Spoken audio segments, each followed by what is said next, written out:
நிதிநிலை அறிக்கைக்கு பதிலாக ஒரு வெற்றிலை பேப்பரை கொடுத்துட்டு போயிருக்கலாம். பணம் இல்லாம திண்டாடி கொண்டிருக்கக்கூடிய தமிழக அரசு டாஸ்மார்க்கினுடைய டிரான்ஸ்போர்ட் ஊழல், சாராய ஆலையில போலி கணக்கு எழுதியிருக்கிறாங்க. ஒரு மிகப்பெரிய ஒரு ஊழல் இங்க நடந்திருக்கு. எங்கேயும் அவங்க தப்பிச்செல்லாம் போக முடியாது. பெரும் ஆர்ப்பாட்டத்தை நாங்க நடத்துறோம். டாஸ்மாக் நிறுவனத்தினுடைய தலைமை அலுவலகத்தை எக்மோர்ல முற்றுகை போறோம் என்று தமிழக அரசு 2025-26க்கான நிதிநிலை அறிக்கையை தாக்கல் செஞ்சிருக்கிறாங்க. வழக்கம் போல 4 ஆண்டுகள் அதை பார்த்துக்கிட்டு இருக்கோம். இந்த நிதிநிலை அறிக்கைக்கு பதிலாக ஒரு வெத்து பேப்பரை ஒரு வெள்ளை பேப்பரை கொடுத்துட்டு போயிருக்கலாம். அந்த அளவுக்கு ஒரு பட்ஜெட். எதற்கு நான் சொல்றேன், அதாவது கிட்டத்தட்ட இந்தியால ஒரு மாநில அரசு 10 லட்சம் கோடி ரூபாய் கடனை தொடரக்கூடிய முதல் மாநிலமாக தமிழகத்தை மாற்றி இருக்கிறாங்க. வரலாறு காணாத கடனை நம்ம வாங்கியிருக்கோம். ஒரே ஆண்டுல 2025-26க்கு நம்ம வாங்கக்கூடிய கடன் மட்டுமே 1,62,200 கோடி ரூபாய். இந்தியால எந்த மாநிலமுமே 1,62,200 கோடியை வாங்க மாட்டாங்க, வாங்கியிருக்கோம். எந்த மாநிலத்தினுடைய கடனுமே 9,60,000 கோடியை தொடுல நம்ம தொட்டுட்டோம். சரி, வாங்கியிருக்கக்கூடிய கடனை எதற்காக பயன்படுத்தி இருக்கிறோம், நல்லதுக்காக பயன்படுத்தி இருக்கோம்னு பாத்தீங்கன்னா, நம்முடைய மாநிலத்துல ரெவென்யூ டெபிசிட், அதாவது வரக்கூடிய வருவாய், மாநில அரசு சொந்தமா டாக்ஸ் ரெவென்யூ, நான் டாக்ஸ் ரெவென்யூ, மத்திய அரசு கொடுக்கக்கூடிய சென்ட்ரல் பூல் டிவிசிபிள் டாக்ஸ், மத்திய அரசு கொடுக்கக்கூடிய கிராண்ட் அண்ட் எய்ட், இதெல்லாம் நம்ம ரெவென்யூக்கு வரக்கூடிய ஒரு பகுதி. அதுக்கப்புறம் மாநில அரசு எல்லாத்துக்கும் சம்பளம் கொடுக்கணும், பென்ஷன் கொடுக்கணும், அதை ரெவென்யூ எக்ஸ்பெண்டிச்சர் ஒரு பக்கம் வைக்கிறோம். நம்ம என்ன கேபிட்டலுக்கே போலிங்க ஐயா, அதாவது உட்கட்டமைப்புக்கே போகல. இந்த இரண்டுமே நீங்க பாத்தீங்கன்னா இங்கேயே நம்ம தடுமாறணும். ஒரு உள்கட்டமைப்புக்கு பணம் கொடுக்காம நமக்கு இருக்கக்கூடிய ரெவென்யூ டிபிசிட் மட்டுமே 46,467 கோடி. அங்கேயே நம்மளால பேலன்ஸ் பண்ண முடியல. நம்மளால சம்பாதிக்கக்கூடிய பணமும் நமக்கு வரக்கூடிய பணமும் நாம ரெவென்யூ எக்ஸ்பெண்டிச்சரா நம்ம கொடுக்கக்கூடிய சம்பளம், பென்ஷன், வாங்கின கடனை கட்டுறதெல்லாம் பாத்தீங்கன்னா அங்கேயே முடியல. இங்க நான் குஜராத்தை கம்பேர் பண்றேன். குஜராத் அவங்களும் பட்ஜெட் போட்டிருக்காங்க. டாஸ்மார்க் 50,000 கோடி ரூபாய் வருமானம் இல்லாம குஜராத்தினுடைய ரெவென்யூ சர்ப்ளஸ் மட்டுமே 19,965 கோடி ரூபாய். அதாவது 50,000 கோடி ரூபாய் டாஸ்மார்க் வருமானம் இல்லாம குஜராத் 19,695 கோடி. நாம டாஸ்மார்க் வருமானம் 50,000 கோடி ரூபாயை சேர்த்து அங்க மட்டுமே நமக்கு 46,467 கோடி ரூபாய் நட்டம்.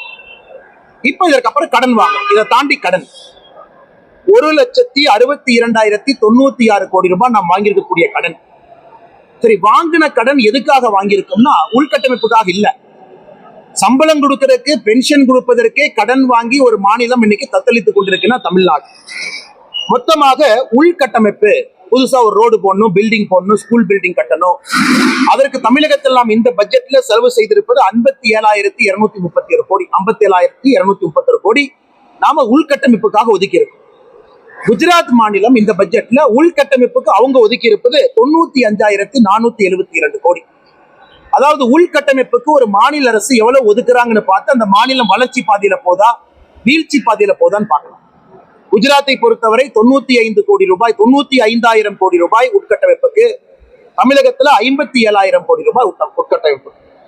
ஆக மொத்தம் 4,39,000 கோடி ரூபாய்க்கு பட்ஜெட் போட்டு, 4,39,000 கோடி ரூபாய்க்கு பட்ஜெட் போட்டு அதுல 1,62,200 கோடி ரூபாய் கடன் வாங்கி சம்பளம் கொடுப்பதற்கு, பென்ஷன் கொடுப்பதற்கே பணம் இல்லாம திண்டாடி கொண்டிருக்கக்கூடிய தமிழக அரசு. அதனாலதான் இந்த பட்ஜெட்டை பொறுத்தவரை கடன் உயர்ந்திருக்கிறது, கடன் சுமை உயர்த்தி இருக்கின்றார்கள், வெற்று அறிவிப்புகள் அதிகமாக இருக்கு. போன ஆண்டு சொன்னதுக்கு இந்த ஆண்டு சொன்னதுக்கும் பல திட்டங்களுக்கு நிதி ஒதுக்கல. அப்படியே ஒரு மாயாஜாலமா பண்ணி ஒரு 20 நிமிஷம் முதலமைச்சரை புகழ்றது, ஒரு வள்ளுவர் ஐயாவுடைய திருக்குறளை கொண்டு வந்து 2 நிமிஷம் சொல்றது, இந்தியாவிற்கே வழிகாட்டி தமிழகம் தான் இந்தியாவுக்கு வழிகாட்டியானா 50,000 கோடி ரூபாய் டாஸ்மார்க் வருமானத்தை வச்சு 1,62,200 கோடி கடன் வாங்கி இதுதான் இந்தியாவுக்கு வழிகாட்டியா? அதனால எந்த அர்த்தத்துல அங்கே நிதியமைச்சர் அவர்கள் பட்ஜெட்டை போட்டு அவர்களாகவே சட்டமன்றத்துக்குள்ள முதலமைச்சரை புகழ்ந்து கொண்டிருக்கின்றார்கள் என்பதற்கு தெரியல. மொத்தமாக சொல்ல வேண்டும் என்றால் வெள்ளை காகிதத்தை கொடுத்துட்டு போயிட்டு இருக்கலாம். வெள்ளை காகிதத்தை படிச்சா கூட கொஞ்சம் நல்லா இருக்கும். இது பட்ஜெட்டை பொறுத்து பாரதிய ஜனதா கட்சி இன்னைக்கு காலையில பிரஸ் மீட்ல எங்க தலைவர்கள் பேசியிருக்கின்றார்கள். இது எங்களுடைய பார்வை. தமிழகம் இன்னும் அதல பாதாளத்துக்கு எடுத்து செல்ல ஆரம்பித்திருக்கின்றார்கள். நம்முடைய சமுதாயம், வருகின்ற சமுதாயம் எல்லாம் இன்னும் 6 தலைமுறைக்கு வாங்கின கடனுக்கு வட்டி மட்டும் கட்டிட்டு இருக்கோம். மற்ற மாநிலங்கள் முன்னேற்ற பாதையில போயிட்டு இருப்பாங்க. இரண்டாவது டாஸ்மாக் ஊழல். இன்னைக்கு பல இடத்துல பல பேச்சுகளை பார்க்கிறோம். சரி, என்ன டாஸ்மாக் ஊழல், ஈடி என்ன சொல்லியிருக்கிறாங்க, மக்களுக்கு இன்னும் கொஞ்சம் புரியல. இல்ல ஒண்ணுமே நடக்கலின்னு அமைச்சர் சொல்றாரு, இது ஒண்ணுமே இல்ல, திசை திருப்பதற்காக அமலாக்கத்துறை ரைடு நடத்தலாம். கொஞ்சம் அதை விரிவா பேச வேண்டும் என்று நினைக்கின்றேன். நம்முடைய தமிழ் சொந்தங்கள் ரெண்டு விஷயத்தை புரிஞ்சுக்கணும். டெல்லி ஊழல், சத்தீஸ்கர் ஊழல், இரண்டிலும் லிக்கர் ஊழல் நடந்துச்சு. டெல்லி ஊழலை பொறுத்த வரைக்கும் என்னன்னா, ஆம் ஆத்மி கட்சி தலைவர் முதலமைச்சர் அண்ணன் அரவிந்த் கெஜ்ரிவால் அவர்கள் இந்த டாஸ்மார்க்குக்காக அவங்களுடைய அபிஷியல் பாலிசியை ட்வீட் பண்ணி ஒரு புதுசா ஒரு பாலிசியை கொண்டு வந்து சில நிறுவனங்களுக்கு ஃபேவர் பண்றாங்க. அது நம்ம டெல்லி ஊழல்னு சொல்றோம். சத்தீஸ்கர் ஊழல் என்ன? தமிழ்நாட்டில் நம்ம டாஸ்மாக் இந்த அமைப்பு வச்சிருக்கிற மாதிரி சத்தீஸ்கர்ல Chhattisgarh state marketing corporation limited அப்படின்னு அவங்க வச்சிருக்காங்க. CSMCL, Chhattisgarh state marketing corporation limited. அது சத்தீஸ்கர் மாநிலத்துக்குள்ள காங்கிரஸ் ஆட்சியில் இருந்த பொழுது அவங்க அங்க உருவாகக்கூடிய சாராய லிக்கரை மார்க்கெட் பண்ணி மக்கள்கிட்ட கொண்டு போறாங்க.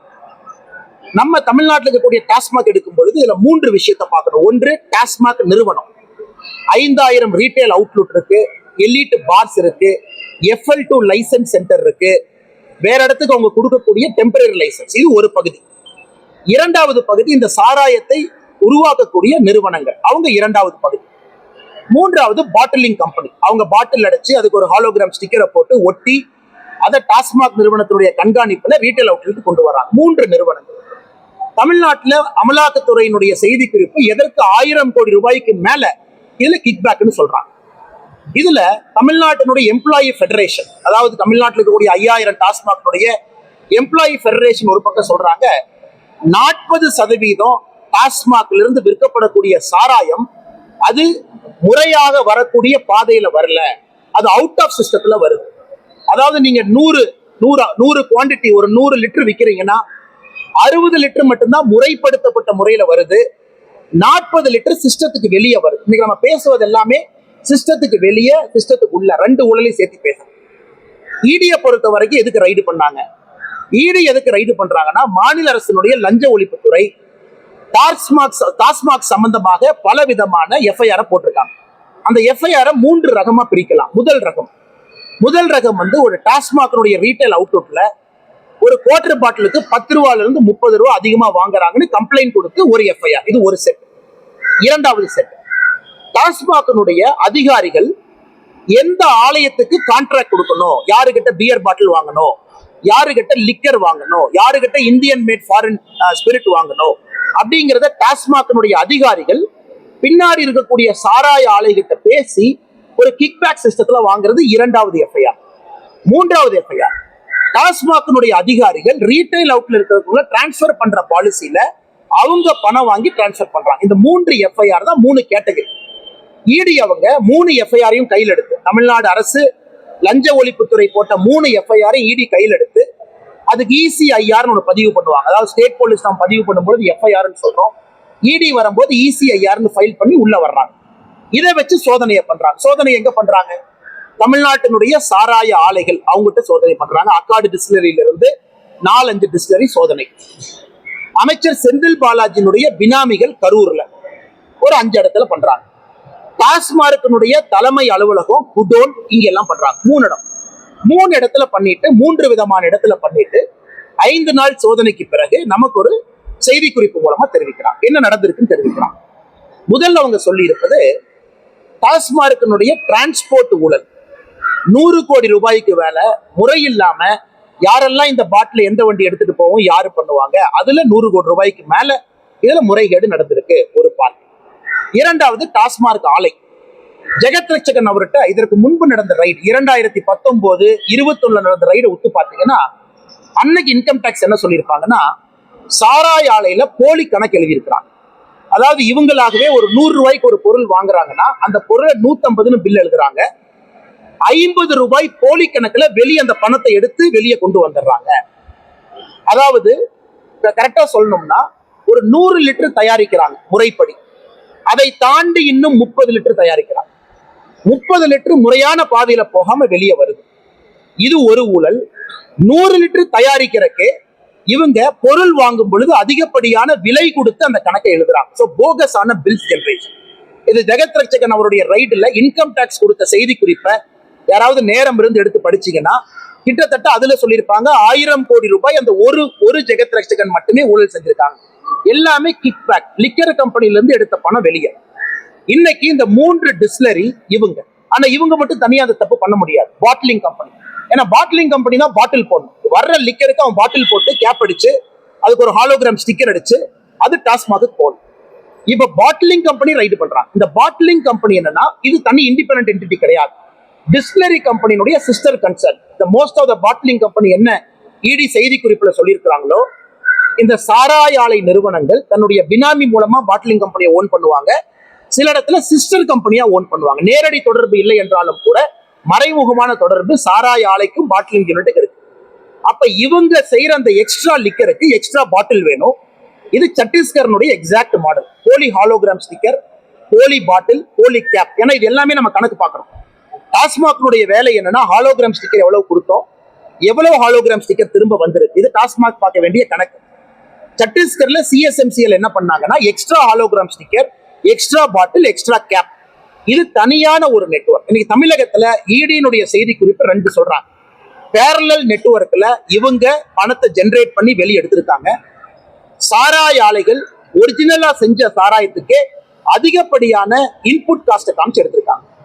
இது எப்படி கண்டுபிடிக்கிறது? நம்ம ஈஸியா கண்டுபிடிச்சிடலாம். ஒரு சாராய ஆலையினுடைய கரண்ட் பில் எடுத்து பார்க்கறாங்க. ஒரு சாராய ஆலையினுடைய நார்மல் கரண்ட் பில் எவ்வளவு யூனிட் பவர், எவ்வளவு வால்யூம்க்கு ஜெனரேட் ஆயிருக்கு. இப்ப அதிகமான சாராய உற்பத்தி பண்ணும்போது கரண்ட் பில் அதிகமா வரும். இது அமலாக்கத்துறையை பொறுத்தவரை சத்தீஸ்கர்ல பாத்தீங்கன்னா ஒரு சாராய ஆலையை ரைடு பண்ணி அவங்க கரண்ட் பில் இந்த ஸ்கேமுக்கு முன்னாடி எவ்வளவு, 100 யூனிட் செய்யணும்னா எவ்வளவு கரண்ட் பில் இருக்கணும், 200 யூனிட்னா எவ்வளவு கரண்ட் பில் இருக்கணும், இதையெல்லாம் வச்சு சார்ஜ் ஷீட் போட்டாங்க. இன்னைக்கு தமிழ்நாட்டுல இடி ரைடை பத்தி இவ்வளவுதான் எனக்கு தெரியும். நான் இன்னும் கரண்ட் பில்லை பத்தி நான் போக விரும்பல. அவங்க எங்கிருந்து ரா மெட்டீரியல் சோர்ஸ் பண்ணாங்க, எவ்வளவு ஏமாத்து பண்ணாங்க. இப்பவே சில மீடியா நண்பர்கள் 40,000 கோடி ரூபாய்க்கு மேல இருக்குன்னு சொல்றீங்க. நான் இடியினுடைய அதிகாரப்பூர்வமான செய்தி குறிப்பை வைத்து 1000 கோடி ரூபாய்க்கு மேல கிக் பேக் உள்ள வந்திருக்கு. அதனால்தான் பாரதிய ஜனதா கட்சி இதை கம்பீரமா எடுத்துக்கிறோம். இதுல குறிப்பா நிறைய நண்பர்களுக்கு அமைச்சர் சொல்றாரு, சாராய அமைச்சர் என்ன சொல்றாரு, அது எப்படி அண்ணாமலை 1000 கோடி சொன்னாரு, அதே இடி 1000 கோடி சொல்றாரு. இந்த பெடரல் அப்படின்னு உங்களுக்கு ஒரு நிறுவனம் இருக்கு, ஒரு நிருபர் மகாலிங்கம்னு ஒரு நிருபர். இந்த ரைடு நடக்கும்போது அவர் ஆர்டிகல் எழுதுறாரு, 1000 கோடி ரூபாய்னு ஒரு மென்ஷன் பண்ணி அந்த ஆர்டிகல் ரொம்ப பியூட்டிஃபுல்லா எழுதியிருக்காரு, எப்படி எல்லாம் கிக் பேக் நடந்திருக்கு. அதை தாண்டி 2-3 பத்திரிகை நீங்களும் ரிப்போர்ட் எழுதுறீங்க. சோ எல்லா இடத்திலும் கூட இதை பேசிக்கா யூகிக்க முடியும். தமிழ்நாடை பொறுத்தவரை சத்தீஸ்கரை தாண்டி ஒரு மிகப்பெரிய ஒரு ஊழல் இங்க நடந்திருக்கு. எங்கேயும் அவங்க தப்பிச்செல்லாம் போக முடியாது, எங்களுக்கு நம்பிக்கை இருக்கு. இடியை பொறுத்த வரைக்கும் அமலாக்கத்துறை நேர்மையாக இந்த என்கொயரி நடத்தணுங்கிறத எங்க வேண்டுகோள். இதுல சம்பந்தப்பட்டவங்க எல்லாத்தையும் உள்ள வைக்கணும். குறிப்பா செந்தில் பாலாஜியினுடைய பெயில கேன்சல் பண்றதுக்கு இடி மூவ் பண்ணும். ஏன்னா ஒரு அமைச்சர் டிரான்ஸ்போர்ட் ஊழல்ல சிக்கி வெளியே வர்றாரு, பெயில்ல வெளியே இருக்காரு. அதை சுப்ரீம் கோர்ட் ஆல்ரெடி கேள்வி கேட்கறாங்க, எப்படி பெயில்ல வெளியே வந்தீங்க, வெளியே வந்தோடனே எப்படி அமைச்சரானீங்க. வெளியே அமைச்சராக இருக்கக்கூடிய அந்த அமைச்சருடைய நிறுவனம், அந்த டிபார்ட்மெண்ட் இன்னைக்கு 2வது முறையா ஈடிட்ட மாட்டுது. ஈடிக்கு அதனால ஈடி தான் மூவ் பண்ணணும். அமலாக்கத்துறை மத்திய அரசு நேரடி சம்பந்தம் இல்லாத ஒரு டிடெக்டிவ் புலனாய்வு ஏஜென்சி, இன்வெஸ்டிகேஷன் ஏஜென்சியா இருந்தாலும் அவங்க இன்னைக்கு செந்தில் பாலாஜியினுடைய பெயில் கேன்சலேஷனுக்கு போகணும். காரணம் இது கேலிக்கூத்து, ஜனநாயக கேலிக்கூத்து. ஜெயில 1.5 வருஷம் இருந்து அமைச்சர் பதவி அப்படியே வச்சிருந்து வெளியே வந்து மறுபடியும் பதவி தூக்க கொடுத்து இன்னைக்கு 1000 கோடி ரூபாய்க்கு மேல ஊழல் நடக்குதுன்னா ஜனநாயகத்துல மக்கள் அதை பார்த்து கொண்டு சும்மா இருந்தா பத்திரிகையாளரும் உங்க வேலையை சரின்னு அர்த்தம், அரசியல்வாதிகள் நானும் என் வேலையை சரின்னு அர்த்தம். அதனாலதான் நம்ம எல்லோரும் இணைந்து கேள்வி கேட்க வேண்டிய கட்டாயம் நமக்கு இருக்கு. வருகின்ற 17ஆம் தேதி பாரதிய ஜனதா கட்சி ஒரு மாபெரும் ஆர்ப்பாட்டத்தை நாங்க நடத்துறோம். இந்த ஆர்ப்பாட்டம் சென்னையில முடிந்த பிறகு தமிழகத்தினுடைய 5000 டாஸ்மாக் கடைகளையும் முற்றுகை ஆர்ப்பாட்டம் நடக்கும். 1 வாரம் கழிச்சு தொடர்ச்சியாக நடவடிக்கை எடுக்கும் வரை பாரதிய ஜனதா கட்சியினுடைய தொடர் ஆர்ப்பாட்டம், முதல் ஆர்ப்பாட்டம் தான் 17ஆம் தேதி சென்னையில டாஸ்மாக் நிறுவனத்தினுடைய தலைமை அலுவலகத்தை எக்மோர்ல முற்றுகை போறோம். அதன் பிறகு அடுத்த 1 வாரத்துல 5000 லிக்கர் ஷாப்பையும் முற்றுகை பண்ண போறோம். தொடர்ச்சியாக எங்களுடைய ஆர்ப்பாட்டம் நடந்து கொண்டே இருக்கும். மாநில அரசு பதில் சொல்லும் வரை, இந்த அமைச்சர் அந்த பதவியிலிருந்து வெளியே செல்லும் வரை, இடி அவங்க முழுமையாக சார்ஜ் ஷீட்டை போட்டு சம்பந்தப்பட்டவங்க எல்லாத்தையும் அரெஸ்ட் பண்ற வரைக்கும்.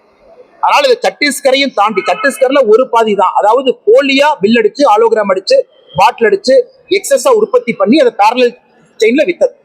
தமிழ்நாடு அதோடு சேர்ந்து விற்கப்பட்ட டாஸ்மார்க்கே பில்லை இன்ஃபிளேட் பண்ணி அதுல பணம் எடுத்து பண்ணியிருக்காங்க. ஆனால் புலனாய்வுத்துறை, அமலாக்கத்துறை என்ன நடவடிக்கை எடுத்திருக்கிறாங்களோ அதை நாங்கள் வரவேற்கிறோம். இன்னும் கடுமையாக எடுக்க வேண்டும் என்று இந்த நேரத்தில் நாங்கள் வலியுறுத்துகின்றோம். இந்த 2 விஷயத்தை பத்திரிகை நண்பர்களும் சொல்ல வேண்டும் என்பதற்காக இந்த பத்திரிகையாளர் சந்திப்பில் இருக்கும். கேள்வி இருந்தா கேளுங்கன்னா பதில். 2000 கோடி நிதி இழந்தாலும் இருமொழி கொள்கை விடுத்தாலும் இந்த மாதிரி விஷயங்கள் வந்து பாத்தீங்கன்னா நிதி பற்றாக்குறை ஏற்படலாம். அண்ணே, இன்னும் கொஞ்ச நேரத்துல நானு இவங்க மத்திய அரசு கிட்ட என்ன சர்க்கஸ் பண்ணாங்கிற டாக்குமெண்ட் நான் ரிலீஸ் பண்றேன். இந்த எம்ஓயூன்னு பேசுறோம்ல, அந்த எம்ஓயூ டிராமா என்னன்னு பாத்துருவோம். அடுத்து எம்ஓயூ டிராமாவை பார்ப்போம். அன்பில் மகேஷ் பொய்யாமொழி எப்ப போனாரு, எம்ஓயூ என்ன தூக்கிட்டு போனாங்க, இந்த மாடிஃபைடு எம்ஓயூன்னு என்ன பேசுறாங்க, டாக்குமெண்ட் ஆல்ரெடி இருக்கு, அதை பேசுவோம். இவங்க போய் என்னங்க டிராமா பண்ணிட்டு வந்தாங்க. மத்திய அரசு தொடர்ந்து எல்லா திட்டங்களுக்கும் பணம் கொடுத்துட்டு இருக்காங்கன்னா there is a system. Central கவர்மெண்ட்ல இருக்கும் பொழுது ஒரு இந்திய அரசு கீழே நாம் எல்லாரும் இருக்கோம். ஒரு ஆர்மி, ஒரு டெலிகம்யூனிகேஷன், ஒரு சிம்பல், ஒரு கரன்சி வேல்யூ பிடிக்குதோ இல்லையோ ஒத்து போய்தான் ஆகணும். இந்தியன் ஆர்மி எனக்கு பிடிக்காது, எனக்கு இந்தியன் ஆர்மியில தமிழ்நாட்டுல இருந்து இத்தனை பேர்த்த எடுக்கணும், கர்நாடகால இருந்து இத்தனை பேர்த்த எடுக்கணும், முடியாது. Army has got its own policy. Tamil Nadu அரசு இங்க உட்கார்ந்து டிக்டேட் பண்ண முடியாது. எஜுகேஷன் கன்கரண்ட் லிஸ்ட்ல இருக்கு. கன்கரண்ட் லிஸ்ட்ல நாங்க கொண்டு வரல, இந்திரா காந்தி அம்மையார் கொண்டு வந்தார். அப்படி இருக்கும் பொழுது ஒரு மாநில அரசுக்கு கல்வியை பற்றி எவ்வளவு உரிமை இருக்கோ மத்திய அரசுக்கும் கல்வியை பத்தி எவ்வளவு உரிமை இருக்கு. மத்திய அரசு ஒரு ஸ்டேட் லிஸ்ட் இருக்கக்கூடிய சப்ஜெக்டுகளை மூக்கையே நுழைக்கல. மத்திய அரசு கன்கரண்ட் லிஸ்ட்ல மத்திய அரசுக்கும் அதிகாரம் இருக்கக்கூடிய ஒரு துறையில தான் மத்திய அரசு பேசுறாங்க. அதே போல இவர்களுக்கு இஷ்டத்துக்கு வந்த போறெல்லாம் ஆட்சி நடத்துவதற்கெல்லாம் அரசியலமைப்பு சட்டத்தில் அனுமதி இல்லை. இன்னைக்கு 3 மொழி 2 மொழி 3 மொழிக்கு ஆதரவு இருக்கு, அதை நாங்க சொல்றோம்.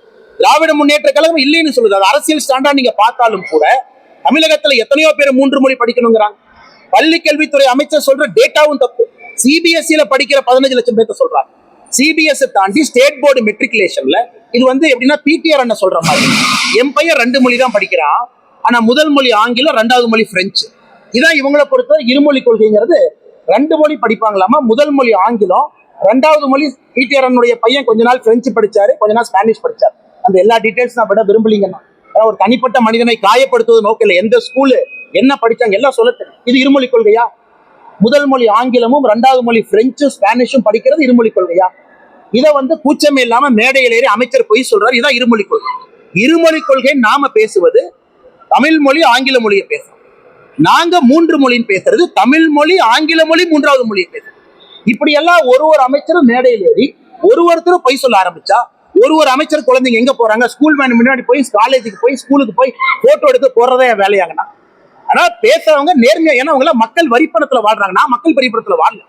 மக்களுடைய வரிப்பணம் 1 ரூபா நான் எடுக்கல. சாதாரண மனிதனா என் சொந்த பணத்தை அரசியல் பண்ணி உங்கள்கிட்ட பேசிட்டு மக்கள் வரிப்பணத்துல இருக்கிறவங்க டிரான்ஸ்பரண்டா பேசணுமல்ல, உண்மை பேசணுமல்ல. மக்கள் வரிப்பணத்தில் இருக்கக்கூடிய அமைச்சர்களே மீடியா திசை திருப்பி இல்ல அண்ணாமலை கேள்வி கேட்டா நான் பதில் கொடுத்துட்டேன், பாத்தியல்ல என் பவர, என் பையன் 2 மொழி கொள்கை தான். 2 மொழி கொள்கைன்னா என்னன்னு சொல்லுங்க. ஆங்கிலமும் பிரெஞ்சு ஸ்பானிஷ் படிக்கிறான்னு சொல்லுங்க. இதுதான் அவங்க லட்சணமா? இங்க பேசக்கூடிய யாராச்சும் ஒருத்தர் நேர்மையா பேசுறாங்களான்னா, அன்பில் மகேஷ் பொய்யாமொழியே எங்க பையன் பிரெஞ்சு படிக்கிறான், இல்ல தம்பி சொன்னாரு பிரெஞ்சு ட்ரை பண்ணிட்டுமான்னு கேட்டாரு, ஓகேன்னு சொல்றேன். இந்த எம்ஓயு வந்ததுக்கு அப்புறம் இன்னும் கச்சேரி இருக்குண்ணா, எம்ஓயு கச்சேரி வரட்டும், இவங்க போய் என்ன டிராமா பண்ணாங்கன்னு அப்புறம் பேசுவோம். இதை விட்டுட்டு மத்திய அரசின் மீது குறை சொல்வதே முழு நேர வேலையாக திராவிட முன்னேற்ற கழகத்தினுடைய அரசு உட்கார்ந்து மாநில அரசு ஏத்துக்கணும்னு சொல்லிங்கன்னா, கன்கரண்ட் லிஸ்ட பொறுத்த வரைக்கும் மாநில அரசு முழுமையாக நாங்க தான் திட்டம் போடுவோம், 100% எங்கள் உரிமைன்னு சொல்றதுக்கு எந்த மாநில அரசுக்கு உரிமை இல்லை. எப்படி உங்களுக்கு கல்வியின் மீது அக்கறை இருக்கோ எங்களுக்கு கல்வியின் மீது அக்கறை இருக்கு. குழந்தைங்களுக்கு 3 மொழி கொடுக்கணுங்கிற அக்கறை எங்களுக்கு இருக்கு. அதான் நான் கன்கரண்ட் லிஸ்ட் சொல்றேன். ஸ்டேட் லிஸ்ட் இருக்கக்கூடிய சப்ஜெக்டுக்கு மூக்கை நுழைப்பதற்கு மத்திய அரசுக்கு அதிகாரம் இல்லை. அது உங்க பிரச்சனை. ஆனால் நாங்க மட்டும்தான் கல்வியை தீர்மானம் பண்ணுவோம்னு சொல்றது என்ன நியாயம்? அப்ப எதுக்காக அது கன்கரண்ட் லிஸ்ட் இருக்கு? அதான் அந்த எம்ஓயு டாக்குமெண்ட் ரிலீஸ் பண்ணா உங்களுக்கு தெரியும். நெகோசியேஷன் எத்தனை டைம் நடந்தது, ஃபர்ஸ்ட் எம்ஓயு என்ன அனுப்பிச்சாங்க, அப்புறம் கனிமொழி அக்கா இடையில போய் என்ன பஞ்சாயத்து பண்ணாங்க, கனிமொழி அக்கா அன்பில் மகேஷ் பொய்யாமொழி எது கூட்டிட்டு போனாங்க, அந்த சூப்பர் சிஎம் யார், இந்த கதையெல்லாம் அடுத்து பேசுவோம். இவங்க மட்டும்தான் எம்ஓயு நான் வெளியிடுறேன், இவங்க என்ன டிராமா பண்ணாங்க வெளியிடுறேன். எனக்கு இதேதான் வேலை. மொப்பிடிக்கிற நாய் மாதிரி ஒன்னொன்னா பிடிச்சி வெளியிடுறதா வேலைங்க. யார் எந்த ஸ்கூலுக்கு போனாங்க, என்ன படிச்சாங்க, என்ன பண்றாங்க. ஏன்னா இவ்வளவு போய் சொல்லும் பொழுது நான் என்ன பண்ணுவாங்க, சொல்ல வேண்டிய கட்டாயம் கடமையும் எனக்கு இருக்கு.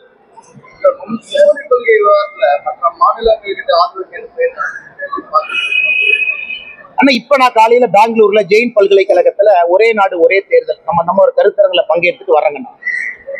கர்நாடகாவை பொறுத்தவரை கர்நாடகாவினுடைய முதலமைச்சர் திரு சித்தராமையா அவர்கள் அவர் எஸ்கேப் ஆயிட்டார். நான் இந்த விளையாட்டுக்கே வரல. டி.கே. சிவகுமாரை கோர்த்து விட்டுறாங்க. ஏன்னா அவங்களுக்குள்ள ஒரு பனிப்போர் போயிட்டு அடுத்து சிஎம் யார் ஆவாங்க.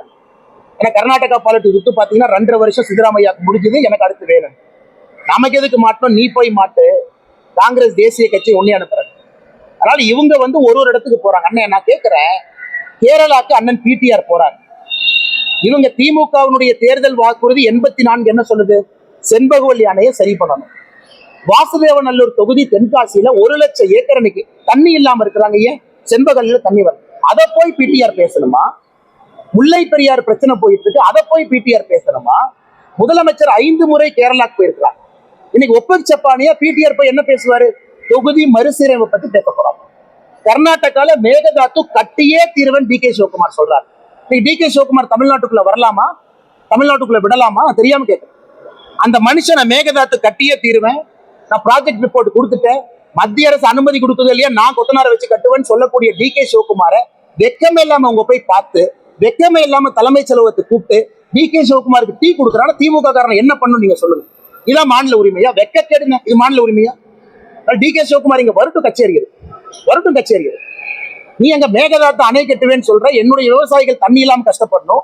ஆனா உனக்கு அரசியல் போட்டோக்கு டி.கே. சிவகுமார் பக்கத்துல வந்து உட்காரணும், டி.கே. சிவகுமாரை கூப்பிடுவாங்க. ஆனா டி.கே. சிவகுமார் ஈஷா யோகாக்கு வந்தார், தனியாரா வந்து போட்டு பிரச்சனை இல்லை.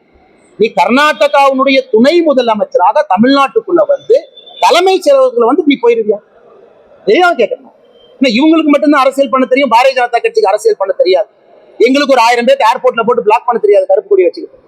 ஆனால் நீ கர்நாடகாக்கு அனுப்புற, நீ அந்த அமைச்சர் போய் நீ டி.கே. சிவகுமார் டீலிங் போடுற. அப்ப என்ன, அப்ப தொகுதி மறுசீரமைப்புக்கு கர்நாடகா காங்கிரஸ் பர்மிஷன் கொடுத்தா மேகதாத்து கட்டிக்கிறதுக்கு முதலமைச்சர் ஒப்புதல் கொடுப்பாரா? ஒரு மாநிலத்துக்கும் இவ்வளவு முரண்பாடு இருக்கும் பொழுது ஒரு அமைச்சரை ஒரு மாநிலத்துக்கு அனுப்பி என்ன டிராமா பண்ணிட்டு இருக்காரு? இதுதான் 22ஆம் தேதி நடக்கக்கூடிய மீட்டிங்கா? அப்ப தமிழ்நாடு உரிமை முக்கியம் இல்ல, எங்களுக்கு வரக்கூடிய தண்ணி பிரச்சனை முக்கியம் இல்ல. ஆனா எங்களுக்கு 4 பேர் கூட உட்காரணும், போட்டோல 10 தலைவர்கள் கூட உட்காரணும், அதுதான் வேண்டும் என்று முதலமைச்சர் பேசிக் கொண்டிருக்கிறார்கள். இதையெல்லாம் நீங்க 22ஆம் தேதி பாத்தீங்க. அண்ணா டி.கே. சிவகுமார் அவர்களை பொறுத்தவரை தமிழ்நாட்டுக்கு அதிகாரப்பூர்வமாக அவர் வந்து 22ஆம் தேதி நிகழ்ச்சியில பங்கேற்கிறாங்கன்னா பாரதிய ஜனதா கட்சி இங்கே கருப்பு கொடி காட்டுவோம். அது எந்த மாற்று கருத்து இல்லை. ஏன் உரிமையை புடுங்கிட்டு, என் விவசாய உரிமையை புடுங்கிட்டு நீ தைரியமா தலைமைச் செயலகத்துல பஜ்ஜி போண்டா சாப்பிட்டு போறதுக்கு நாங்க என்ன அரசியல் பண்ணிட்டு இருக்கோமா? அதுக்கு நீ கிளாரிட்டி கொடுத்துட்டு வா. இது முதலமைச்சர் அனுமதி கொடுக்க கூடாது. முதலமைச்சர் அனுமதி கொடுத்து டி.கே. சிவகுமார் இன்னும் சித்தராமையா கூட நான் பாதி மன்னிப்பு கொடுத்துருவேன். அவரு கூட இன்னும் அப்படியே இங்க போயிட்டு இருக்காரு. டி.கே. சிவகுமார் முழுமையா அஸ்திரத்தை கையில் எடுத்து களத்தில் இருக்கிறார். அப்படி இருக்கும்போது அவர் இன்வைட் பண்ணி தலைமைச் செயலகத்துல உட்கார வைக்கிறதுக்கு முதலமைச்சருக்கு என்ன உரிமை இருக்கு? அதனால நான் கேட்கறது விவசாய பெருமக்கள், டெல்டா பகுதி, தஞ்சாவூர், தமிழ்நாட்டினுடைய விவசாய சங்க தலைவர் அண்ணன் நிறைய பேர் இருக்கிறாங்க. எல்லாரும் இதை பார்த்துட்டு தானே இருக்கிறீங்க. இதெல்லாம் நீங்க ஏத்துக்குவீங்களா? ஒரு பக்கம் காவேரிக்கு தண்ணி வேணும், நாங்க கர்நாடகாவில் இருக்கக்கூடிய பாரதிய ஜனதா கட்சி எதிர்த்து போராட்டம் செஞ்சு தஞ்சாவூர்ல உண்ணாவிரத போராட்டம் நாங்க உட்கார்றோம், தேசிய கட்சியா இருக்கு. இன்னைக்கு அங்கே காங்கிரஸ் ஆட்சியில் இருந்து அவன் மேகதாத்துவ கட்டுங்கிற எப்படி ஏற்றுக்கொள்ள முடியும்? இதற்கு முன்னாடி மேகதாத்துவுக்கு தாங்க நாங்க உண்ணாவிரத போராட்டம் இருந்தோம். யாரை எடுத்துங்க? அங்க இருக்கக்கூடிய பாரதிய ஜனதா கட்சி எடுத்தாங்கன்னு இருந்தோம். ஆனால் நிச்சயமாக இதுல கருப்பு கொடி காட்டுறது என்னங்க, இது எப்படி முதலமைச்சர் அனுமதிக்கலாம்னு நான் கேட்கிறேன்.